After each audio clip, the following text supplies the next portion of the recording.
Hello and welcome back to the United Devils podcast after the international break. We will be looking now at what's coming up in the last 8 games or 9 games of the Premier League, depending on the team, the Europa League as well, and also looking at what happened before with the FA Cup exit and the second leg against AC Milan. With me today, a welcome back Prashanth, and we'll just briefly go on about what happened before the international break, because it was a long time ago, and the international break, for me, I know, felt longer than any of the other ones that has before. So it has felt like a long time since that Leicester defeat.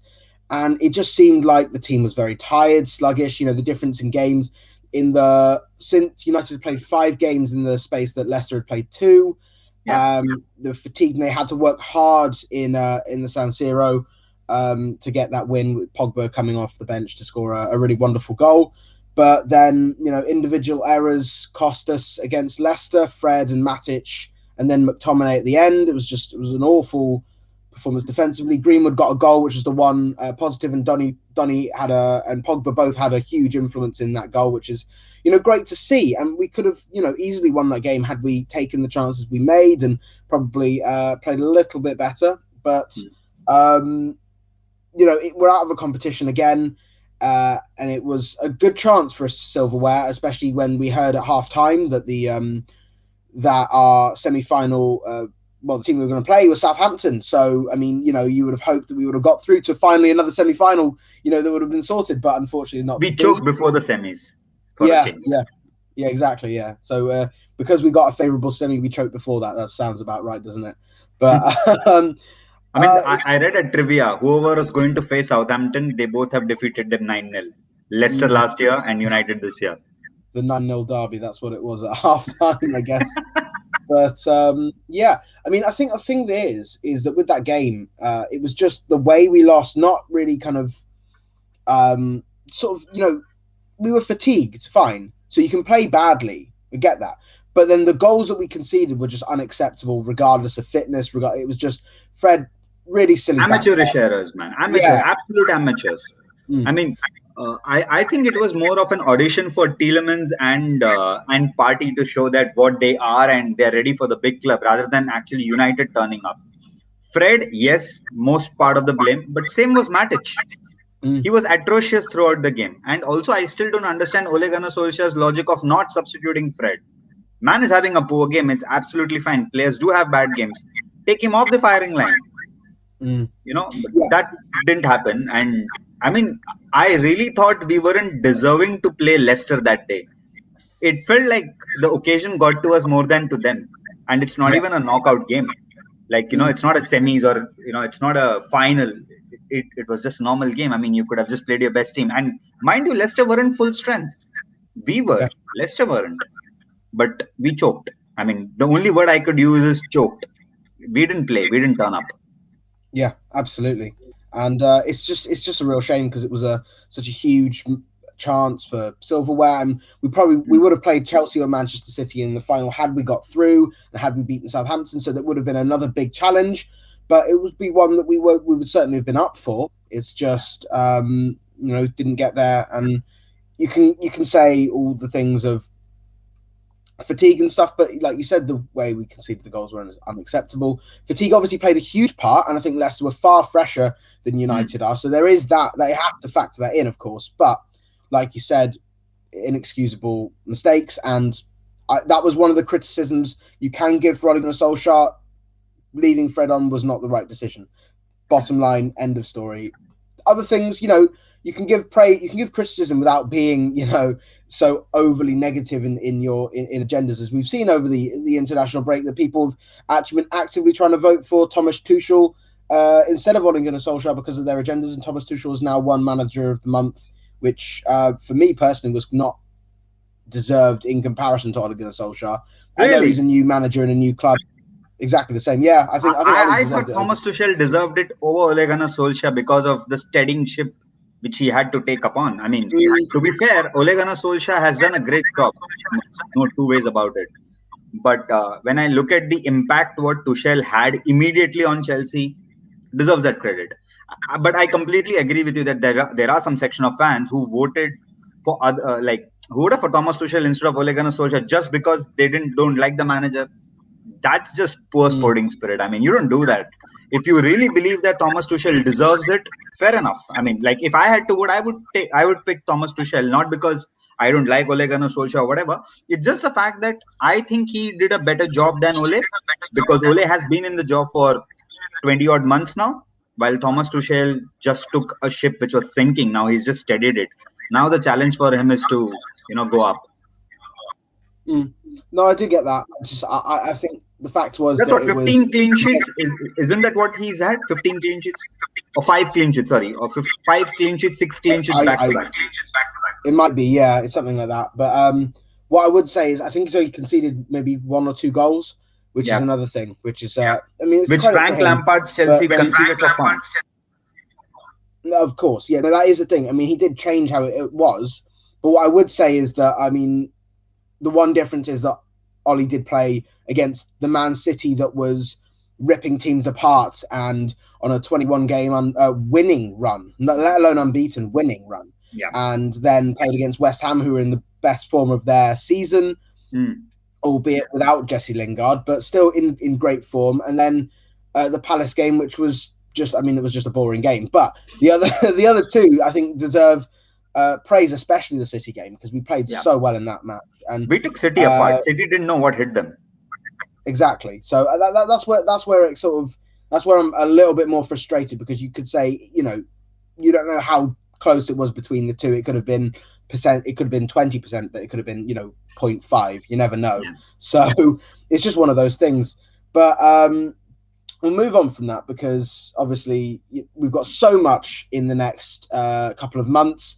We've got 9 games left in the Premier League, and we can still solidify second. We can still finish in our highest point tally since Sir Alex Ferguson retired. We can get a maximum of 84 points. If we win all of those games, of course, we still got to play Spurs away, Liverpool at home, Wolves away. It's going to be difficult games. Shows how poor we were for the last 7 years, doesn't it? Like, we were absolutely crap for 7 odd years. Including the time where we hired the most successful manager in modern era, Jose Mourinho. Yeah.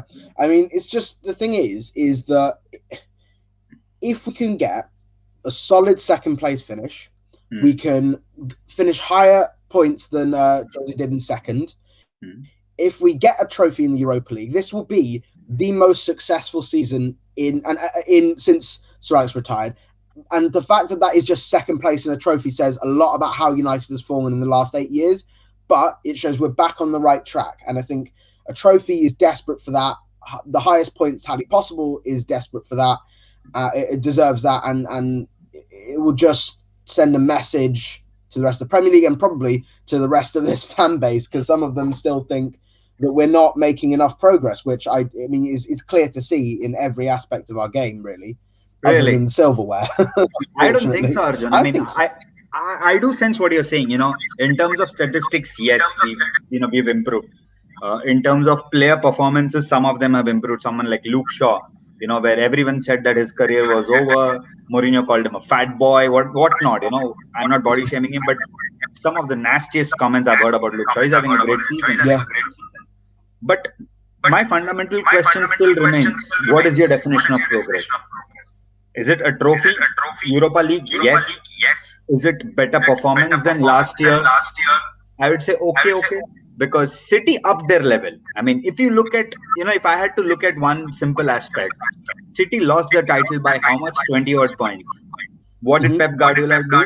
Come back hard, make sure that he reaches a level which other teams can only dream of reaching. That's pretty much a statement. I mean, United are a far bigger club than City, but City have a great structure. Well, exactly. They have a great structure. The difference is they can spend 250 million and be backed by the owner 99% of the time. I think there's only been we don't have a couple of times. We don't have an owner. Well, we have a businessman, so. But that's pretty much it. But I do sense what you're saying. Yes, there's definite progress. But I think one factor for me redefining the season next year is what additions we are going to bring. One, that's the major factor which I'm looking at. Another factor is how well can this team play without Bruno Fernandes? Is my voice echoing, I think? Yeah. No, you're right. You're right. I think the thing is that we can't just be a one-man team because that's not how titles are won. That's not how trophies are won. We defeated City, but before that, what did City do? They just let Fernandinho and Cancelo mark Bruno Fernandes, and it was game over. But then again, Bruno didn't have the best game again at the Etihad, did he? And we still won. He got the penalty because we played well as a team, because we can play well as a team, I think. And that was a proper striker's tackle from Gabriel Jesus. Yeah. Oh yeah, obviously, yeah. Or maybe, yeah. It's just, I mean, it was crazy, but you capitalised it, and the team played well throughout. Yeah. There is an echo. Okay. Well, we'll see if we can solve that. But yeah, I think the thing is that when United, I just think that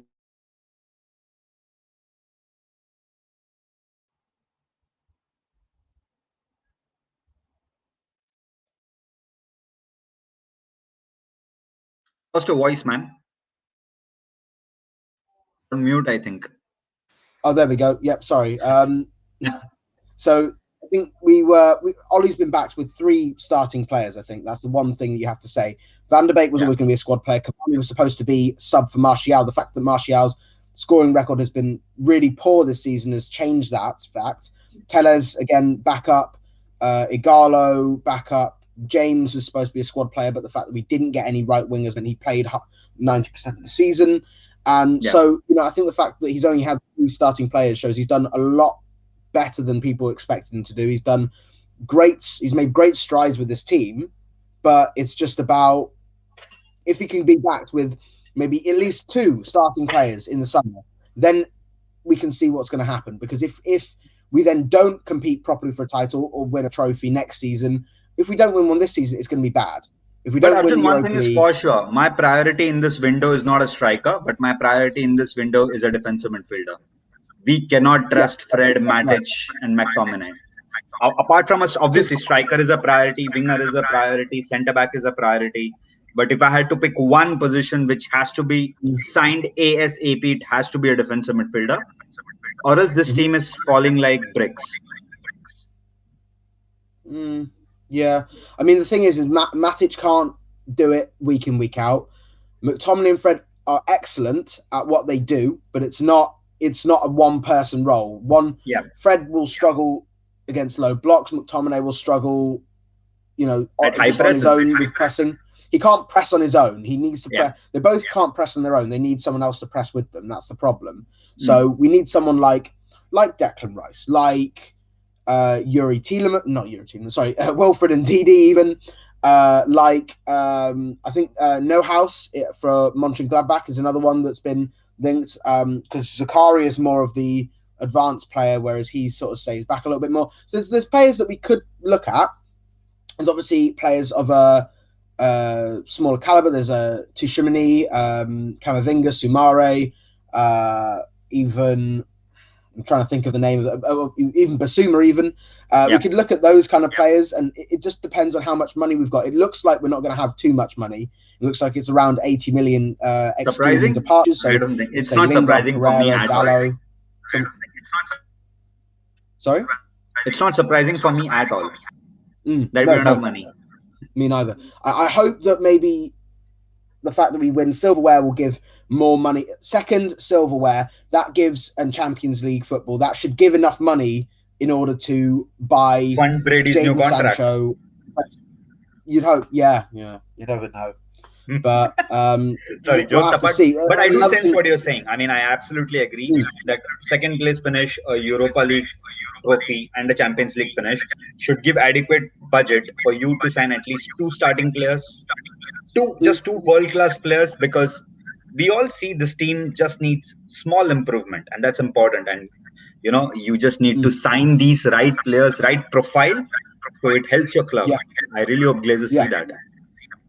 Well, speaking of, Suraj has asked us about Sander Berger, who for me is actually one of my favourite players. I think Ollie likes him as well. Obviously Norwegian as well, so they have that link. They are most likely going down. You're right. I don't see them coming back, especially now Chris Wilder's left. And he would be a perfect addition to the club. I think if we can buy someone like that who can integrate themselves into the team, they're not necessarily going to start, and then hopefully it'll be Sander Berge, and then, well, for someone who's doing so well, James Garner's doing really well at Nottingham Forest, just scored a really lovely goal and controlling the game. I think he needs a loan in a Premier League team before he's ready to go into the team. But Sander Berge looks like a good player. I think they really missed him. Sorry? He's top deal. He's very good. He's very good for his age. And I think he's getting cheap from the Championship. Yeah, his distribution is excellent, and he's someone who I really like. But I would rather have a ready-made product ASAP, because I really want United to win the Premier League, and it's not a thing which is coming out of haste. It's because right now, if you add someone who's still developing and then give him more time, it's another year. So I would really like if we sign someone like Wilfred Ndidi for the same price, because Sander Berge will be costing around 35 odd million, because he's contracted till 2025. Sorry? Ndidi will be 80-90. You know the Leicester tax. It's going to be about 80-90 million for Ndidi. But I know for sure that Ndidi is going to be a great player. There is a reason why the biggest clubs in the world want him. That's true. But I'm just not sure we'd be able to afford him, or Leicester be willing to let him go. Because if Leicester have aspirations of Champions League, no way they're going to let Ndidi is not going anywhere then. Of course, Ndidi is not leaving Leicester unless a Real Madrid or a Bayern Munich come knocking, which they already are. Oh, well, there you go. I read rumors of how Real Madrid are sending scouts continuously to watch Ndidi, because sooner or later they would have to replace that midfield trio of Casemiro, Kroos and Modric, and they look at Ndidi as one of the options to replace Casemiro. They should actually just take Tielemans and Ndidi and Maddison. That would solve the problem. just rob Leicester of all their players. And you know what? They'd actually probably pay less. Ask for less, just because it's not a Premier League team. I bet you. I bet you. 15 quid in a pack of chips, But yeah, we'll slightly move on from that, because we'll talk about transfers, and there's obviously a couple of transfers out that look more and more likely. And again, it feels like every international break we're talking about Paul Pogba, because his agent will not stop talking and keep saying, "Oh, there's loads of clubs open for Paul Pogba." I keep having their numbers ringing me, and I keep seeing loads of people saying we want Paul Pogba, including Manchester United, which is a lovely backhanded comment that he's decided to put up right now, after Paul Pogba's been integral in the last. Well, he was integral in the last 2 games, in the last 2 goals we've scored. So, and certainly after, I think it was Andy Mitten was saying that there's been a contract tabled, and that they're in talks for a contract, but then Fabrizio has now said that's not happening yet, and it looks like Pogba's still set to leave. I think this Pogba saga is worse than the Wesley Sneijder saga now. It's getting on to my nerves, to be very honest with you. I mean, you give him the contract, just let us know if you want to sign or you don't. It's simple. I mean, it's getting a bit dragged. It's one of those television series, right, where you just want it to end now. Like, yeah, fine. Do you want to play? Let us know. Don't want to play? Let us know. I want to end one way. But it's not like... but the thing is, it's not like you want it to end a certain way. It's one way or the other. You want to just know. You want him to say something. Because he's been vague. He's not actually ever said, I want to leave. He said, I want a new challenge, which is vague enough. But if he said, I want to leave, like Zaha did for Palace, I want to leave. And if he said that, then that would be, we'd be right, okay, fine. You've said you want to leave. We respect that decision. Get the right fee for him. Have a great time. But he keeps saying, I'm happy here. I have a lot of respect for the team. He's a big player in the dressing room. It's just so frustrating when stuff like that happens. But modern day money laundering techniques, Arjun. Is that the one thing I would say is that if he does leave and we do get a big fee for him, that's our summer sword. That's your 2 world-class players you want. That's Sancho and say Declan Rice. Give an example. Sancho and Ndidi. That's that done. I was going to say another name, but yeah, fair. Oh, who's the other name? A Norwegian guy, man. I mean, average striker, bang average player.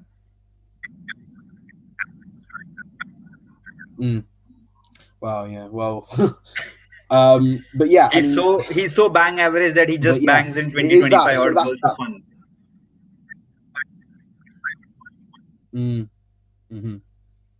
We could just spend all of it on Mbappe and just see what happens. Haaland over Mbappe. Haaland or Mbappe, yeah. Because we already have an Mbappe and Anthony Martial for the last 5 years. So yeah. Well, I still think Martial will be fine at United. I think they'll still come up with goals. It just needs no comment, Arjun. Sorry. All right, fine. We'll agree to disagree on that part, but we'll move on from there. It's just a problem that needs solving one way or the other. But we've now had our poll came in earlier today, and it was on the Euro 2021 predictions. Of course, after the international break, we've been seeing a lot of European football, and some teams have looked really good and some teams haven't looked as impressive. Germany being one after losing to Macedonia in a World Cup qualifier. Did you know Goran Pandev was still playing? I never knew for the life of me. I thought Goran Pandev retired years back. Yeah. Oh, it's funny. Did you see the game or the highlights at least? I saw the highlights and I saw Werner's miss. And I was like, no, that's not happening. That can't be right. Anyway, but I mean, like, the thing is that, United players had good games. Maguire scored a brilliant goal. Shaw got a great assist. Lingard was playing really well. Was it Maguire or was it Lewandowski? Lewandowski got. Sorry, that was Maguire alias Lewandowski. What a finish! Yeah. And for a minute, absolutely. I was like, why can't you do that for United, man? I mean, they do the same thing to you. You just have to hit it hard. Yeah. He's taken out a lot of frustration there. He deserved it as well. He's played very well. He absolutely leathered the ball. It was not even a great finish. He just leathered the ball. He's like, wherever it's going, it's going. Yeah. He was absolutely smacking it. And also, Dan James with a Haaland-esque header, and Van der Beek getting his, I think, 6th or maybe 5th for Netherlands, getting a tidy little finish in a 7-0. Pogba played really well for France, and Martial, before being injured, did actually play very well against, was it Liechtenstein? Something like that. Yeah, really good turn, really good assist for Dembele. And so, we've had a positive international break inside all the boredom, but in that we've seen a lot of the teams play. And so Euro 21 predictions. Anyone that you fancy being standout winners? I mean, for me, it's going to be between Portugal or France. Yeah, for me as well. We said the same thing. Yeah. I think it's between Portugal or France, but for me, dark horses would be Croatia. Yeah, no, I see that. I absolutely see that.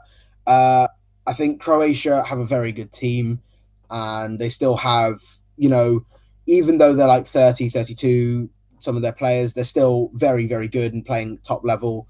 Like Perisic, Modric, Lovren, Vida. Mandzukic. They're still decent. Because, Mandzukic, of course. I think he's at AC Milan still. Yeah. We didn't see him though. Yeah. So, I mean, they've still got very good players and that could cause problems for any team. But, I think the way Portugal have their team, it's scary. The depth they have. The fact is that over the international break, they haven't played well. They haven't really lit. They remind me of the old Manchester United team, I saw the highlights of Portugal, and I know for a matter of fact that they know how to grind out the result. If you look at Diego Jota, right? I mean, if you look at his finish, the cross from Cedric Soares, the assist from Cedric Soares, you clearly knew that was not a well-oiled machine, but they know how to get across the line. Sometimes that's important in big tournaments. Yeah, for sure. Yeah, absolutely. And that's the thing, is that you don't have to be. Well, I'm backtracking here, but you don't have to. Like the Stadium on Fire, you don't have to destroy teams. You just have to get through those results, and I think that's really important. But yeah, I think that's the big thing. So if you think Portugal, France, I couldn't agree more. And I think France still have one of the best teams in the world. But we'll just move quickly on to just briefly onto the Brighton and Granada matches, because they're so crucial for United. But we'll just do some quick fire things because we've not got much time left, unfortunately. But Brighton game, firstly, predictions and predicted lineup. So for goalkeeper, it's going to be De Gea or Dean Henderson. But what do you think? Who's going to start? I think my lineup would be De Gea. Sorry, my lineup would be De Gea, Van Bissaka, Maguire, Lindelof, Shaw. In the midfield, it will be McTominay and Fred. Then it's going to 4-2-3. No Pogba. I don't think he's starting. He'll just play down slow. And then I think on the left wing, it will be Marcus Rashford, Bruno Fernandes, Mason Greenwood, Cavani up front. And I think we'll win that game 2-0 or 2-1. Yeah. I agree with all of that. I think maybe Pogba will start over Fred. It depends on how Ollie's been feeling, because Pogba's played a lot of football. Fred has been training. So there's that. And McTominay's also played a lot of football too. So it depends on that. I don't think Matic will play. But and also I think maybe it could be James and Greenwood. It depends on whether Cavani's fit, because he had an injury, and Martial also came off against France. So there's that. And I also agree with the scoreline. I think it will be a close game, 2-0, 2-1, something like that. But I could see it being maybe 3 or 4 if United can get going early on. Then for Granada, it's going to be a huge game, because I think it's away in Spain, or it might even be in Italy again, like it was for Sociedad. I think it is in Italy, right? Okay, it is in Italy then. But we're great away from home. I think we'll counterattack them, because they don't score many goals. They concede quite a few. I can see it being a 3-0 win. I don't know about the team selection, but I can see it being a 3-0 win if we can really play our best football. What about you? I think the Granada game will be all about how we set up, to be very honest with you. It's not about us playing well, how we set up, because sometimes we are set up for failure. In the sense that when I look at the games like City, we were set up to win. We weren't set up to fail. While the Leicester game, we were set up to fail. For example, Fred and Matic. That's a disaster. You don't do that. And I think Granada game will be exactly that. For that game especially, I would want to start, obviously, Dean Henderson. I would want to start Telles in that game. Because I think his crossing would be of great help, and I would want to see Mason Greenwood up front and Dan James on one wing. Okay. Yeah. Because I don't think many teams are capable of handling their pace. Granada is a team who are well set along the wings. So I think they will be of great help. And in the midfield, of course, I'm sure Fred is not going to get benched. So he will start. Yeah. I can see one of Pogba or Van der Beek starting too. Maybe one of Pogba or Van der Beek definitely starting the game. Absolutely. And I want to see more of, I think there'll be one game, one time where we can play Pogba, Van der Beek and Bruno all at the same time, all in one match. But I'm not sure what game that will be. We'll have to see. But and your prediction as well? I think for the Granada game, I think we'll win 2-1.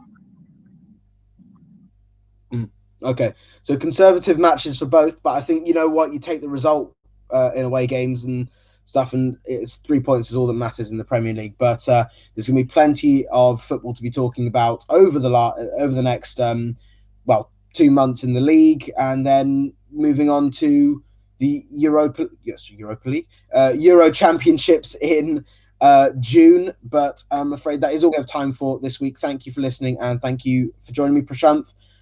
Pleasure talking to you as always, and as always, hopefully we'll have more positive, thank you, and hopefully we'll have positive fixtures to talk about in the next week's podcast.